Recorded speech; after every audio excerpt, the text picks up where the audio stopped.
Identified Anomalous Phenomena Disclosure Act that he and I co-sponsored, and portions of which we will pass in the NDAA. I say to my friend that unidentified unanimous phenomena are of immense interest and curiosity to the American people.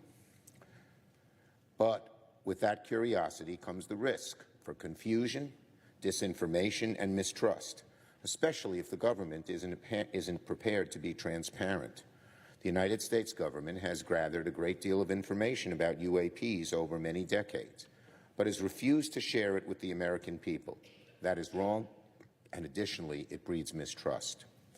We've also been notified by multiple credible sources that information on UAPs has also been withheld from Congress, which, if true, is a violation of the laws requiring full notification to the legislative branch, especially as it relates to the 4 congressional leaders, the defense committees, and the Intelligence Committee. So the bill I worked on with Senator Rounds offered a common-sense solution. Let's increase transparency on UAPs by using a model that works, by following what the federal government did 30 years ago with the JFK Assassination Records Collection Act. They established a presidentially appointed board to review and release these records, and it was a huge success. We should do the same here with UAPs.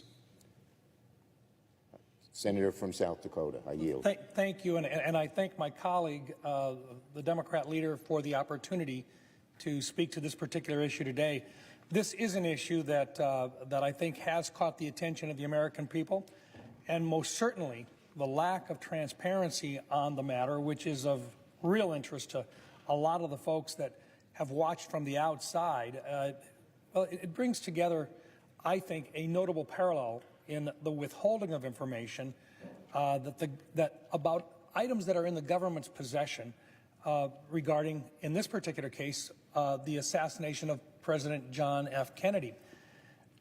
That same approach by government in terms of the possible withholding of information brings more questions and more attention to the issue of the assassination.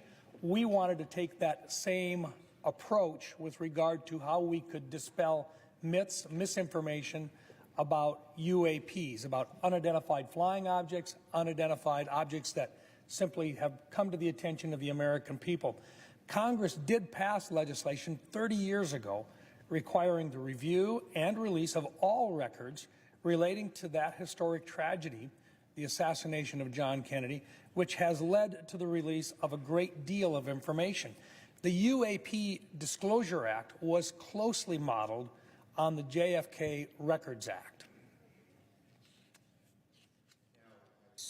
Say to my colleague from South Dakota, who we've worked with as a great team on this issue and many other issues, I might add, it's beyond disappointing that the House has refused to work with us on all the important elements of the UAP Disclosure Act during the NDAA conference.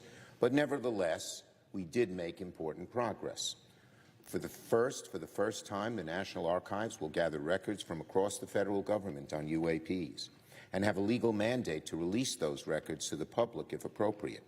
This is a major, major win for government transparency on UAPs, and it gives us a strong foundation for more action in the future. I agree, sir, and I think probably the most significant shortcomings that I think we need to visit about as well, shortcomings of the Conference Committee agreement that are now being voted on, were the rejection, first of all, of a government-wide review board composed of expert citizens, presidentially appointed and Senate confirmed, to control the process of reviewing the records and recommending to the President what records should be released immediately or postponed, and a requirement as a transparency measure for the government to obtain any recovered UAP material or biological remains that may have been provided to private entities in the past and thereby hidden from Congress and the American people. We are lacking oversight opportunities, and we are not fulfilling our responsibilities. Well, I'd like to echo what my friend Senator Rounds has said today and on many occasions. It's essential we keep working on our proposal to create an independent presidentially appointed review board that can oversee UAP classified records and create a system for releasing them where appropriate to the public. Again,